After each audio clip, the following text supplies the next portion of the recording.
baru juga dipanggil oleh tim nasional Jerman. Penampilannya langsung luar biasa melempem di partai lawan Udinese kemarin. Dia kehilangan konsentrasi. Hampir aja kita kebobolan 2 gol melalui sundulan Luka dan tendangan Soleh ya. Itu di momen keduanya Jan Bisek terlihat bengong ya. Harusnya dia menempel lebih ketat lagi. Cerewetan ceking kita, nyerewetin apa aja. Teman-teman yang sedang kalian saksikan saat ini adalah Cerewetin Inter. Apa kabar teman-teman semua? Semoga dalam keadaan sehat. Selamat Hari Raya Idul Fitri bagi teman-teman yang merayakan, dan minal aizin wal faizin. Mohon maaf lahir batin untuk teman-teman semua. Dari hati gua yang paling dalam, gua memohon maaf atas konten-konten, atas ucapan-ucapan gua yang menyinggung hati teman-teman semua. Untuk Cerewetin Inter hari ini teman-teman, mohon maaf sekali, gua masih mau nyerewetin pertandingan terakhir kita melawan Udinese. Meski dini hari nanti sudah ada pertandingan baru, yaitu leg pertama semifinal Coppa Italia Derby della Madonnina. Untuk yang kali ini di kandang Milan teman-teman. Dan tentu saja seperti biasa akan ada tebak skor berhadiah Rp100.000 yang disponsori oleh kawan kita Interisti Kalimantan Barat. Informasi lebih lanjut silakan cek Instagram gua @cekinggita. Oke deh, langsung saja kita mulai Cerewetin Inter hari ini teman-teman. Di malam takbiran yang lalu, tim kesayangan kita akhirnya bertanding lagi setelah libur kurang lebih 2 pekan ya untuk jeda internasional. Dan di pertandingan tersebut, anak asuhan Inzaghi ditinggal oleh banyak pemain inti. Selain ditinggal oleh sang kapten kesebelasan Lautaro Martinez, kita juga ditinggal oleh wingback kanan terbaik di dunia Denzel Super Dumfries. Dan juga di luar dugaan, gue cukup kaget teman-teman, kemarin di partai lawan Udinese Inter tidak membawa Taremi yang ternyata cedera pasca membela tim nasional Iran di jeda internasional.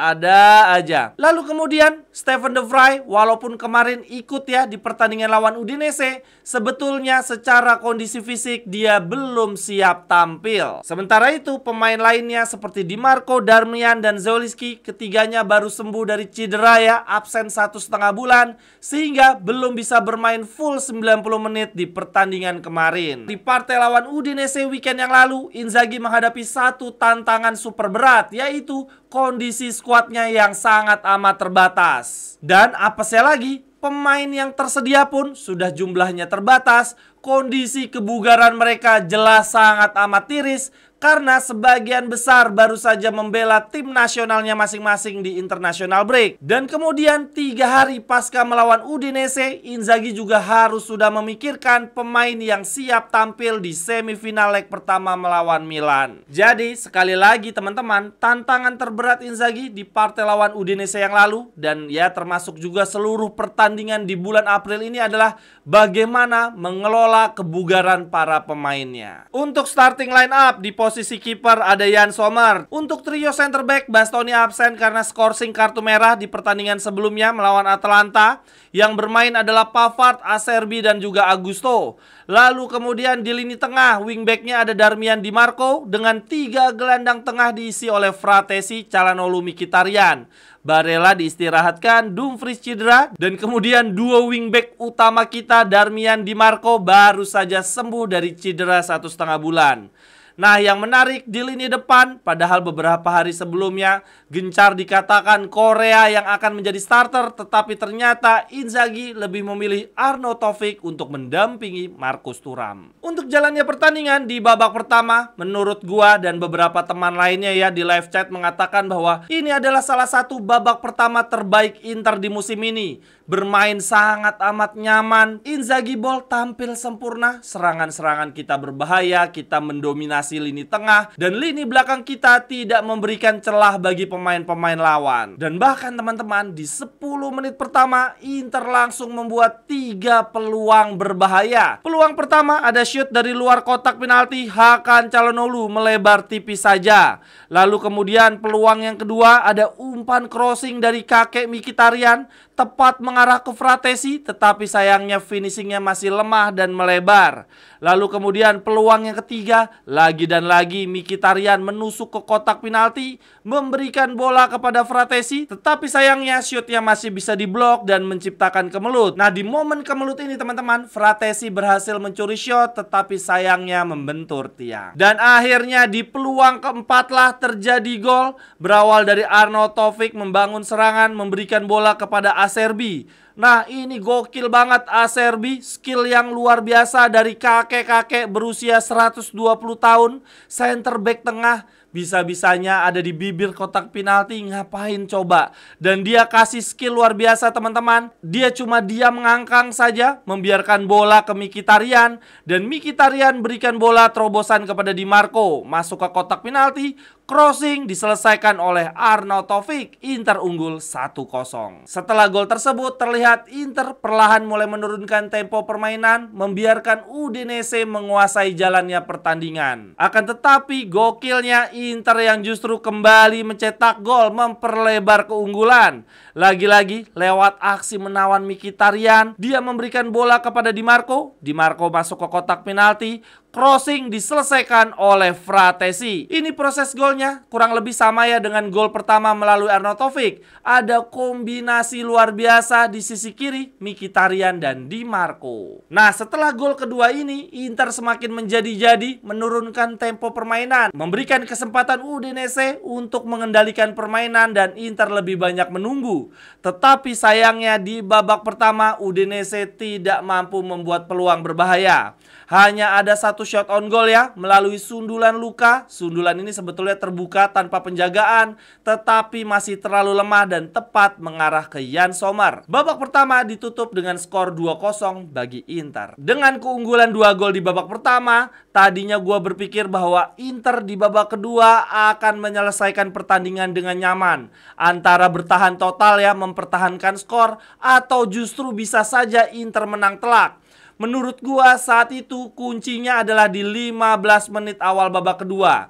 Kalau Inter berhasil menambah 1 gol ya, jadi unggul 3-0, maka game over bagi Udinese.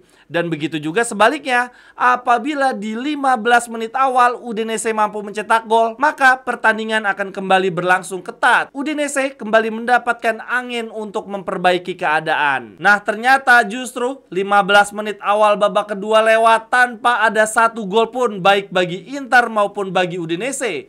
Pertandingan berjalan membosankan. Udinese memang berusaha untuk mengendalikan permainan, membuat serangan, tetapi mereka sangat kesulitan membongkar pertahanan Inter. Nah, di babak kedua ini teman-teman, sebetulnya gue melihat dari sisi Inter juga udah agak mentok ya. Semenjak ditarik keluarnya Hakan Calhanoglu dan Arnautovic, kemudian digantikan oleh Aslani dan Korea, Inter menjadi kesulitan dalam membangun serangan. Dan akhirnya di menit 71, ketenangan, kedamaian yang dirasakan oleh anak-anak Inter ya sepanjang babak pertama sampai dengan pertengahan babak kedua usai sudah. Ini back mereka Omar Soleh luar biasa. Dia menang duel udara melawan Korea. Ya nggak heran sih, gue juga bingung tuh Korea ya, tiap kali mendapatkan umpan lambung, umpan-umpan dari belakang, bukannya berusaha untuk duel sundulan, tapi yang Korea lakukan selama sepengamatan gue ya, tiap ada momen seperti ini selalu pura-pura berlari melakukan aksi dummy. Entah kenapa Korea seperti tidak mau melakukan duel-duel udara. Oleh karenanya nggak heran dalam hal ini Soleh menang duel udara, lalu kemudian dia kontrol bola, dribble ke depan melewati Barella. Gokil teman-teman. Kemudian dia mendekat ke arah kotak penalti. Sebelum Pavard dan Acerbi menutup ruang tembak rapat-rapat,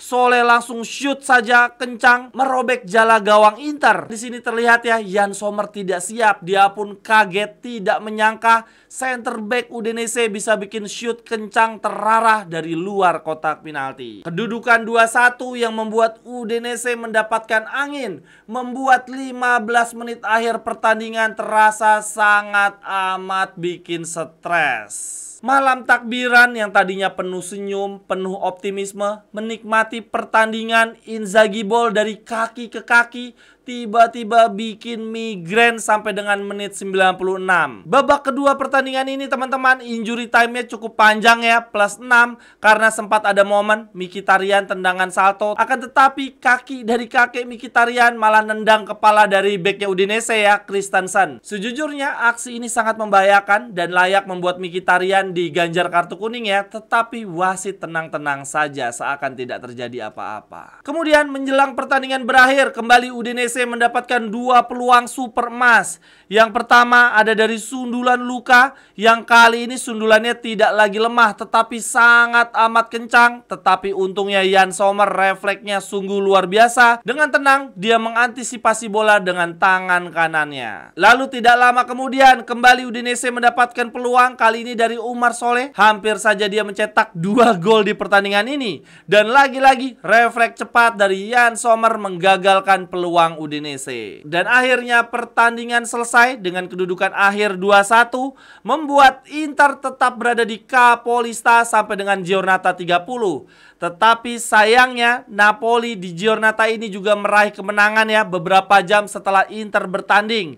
Ini berarti selisih poin tetap terjaga, 3 poin antara Inter dan Napoli. Oh ya, bagi teman-teman yang ingin mendukung Ceking Gita naik kelas, silahkan bisa melalui Saweria ya. Bisa sekalian komentar, kasih kritik dan saran atau apapun, nanti akan gua tanggapi di setiap konten-kontennya. Nah ini ada satu support, ada satu saweran dari Interisti Kalimantan Barat sebesar Rp100.000. Terima kasih banyak kawan. Kemudian yang berikutnya catatan menarik untuk pertandingan ini. Yang pertama gua berikan kepada Arnautovic dan Fratesi. Ini sebetulnya mungkin lebih tepat gue berikan apresiasinya untuk Inzaghi ya. 2 pemain yang sempat berada di momen terburuknya selama berkarir di Inter ya. Namun di beberapa pertandingan terakhir performa Arnautovic meningkat. Dan bahkan di pertandingan lawan Udinese, Arnautovic dan Fratesi mencetak gol penentu kemenangan. Gokil. Secara khusus gue mau mengapresiasi Fratesi yang tampil sejak menit pertama. Dia luar biasa mobile. Dia sangat aktif membantu pertahanan, memenangi duel-duel individu dengan pemain lawan. Dan terlebih lagi seperti biasa, kelebihan dari Fratesi adalah positioning dia di kotak penalti. Selain mencetak 1 gol, dia juga punya 2 peluang emas lainnya yang terjadi di 10 menit awal babak pertama. Jadi sebetulnya Fratesi bisa saja hat-trick di partai lawan Udinese ini. Lalu kemudian catatan gue yang kedua gue berikan kepada Di Marco dan Mkhitaryan. Di pertandingan ini Di Marco terpilih sebagai man of the match, tetapi sebetulnya menurut gua Mkhitaryan juga layak dianggap sebagai pemain terbaik di pertandingan ini. Selain terlibat di golnya Arnautovic dan Fratesi, di awal babak pertama Mkhitaryan melakukan aksi individu menusuk ke kotak penalti dan memberikan 2 crossing, 2 umpan kunci untuk Fratesi. Andai saja Fratesi mampu memanfaatkan 2 peluang tersebut, berarti Fratesi mencetak hat-trick ya, 3 gol, lalu Mkhitaryan 2 assist dan 2 pre-assist. Luar biasa. Dan yang terakhir catatan menarik gue berikan kepada Jan Bisek. Ini menarik ya, nggak menarik banget. Sebetulnya ini lebih kepada kritik kepada Jan Bisek. Baru juga dipanggil oleh tim nasional Jerman. Penampilannya langsung luar biasa melempem di partai lawan Udinese kemarin.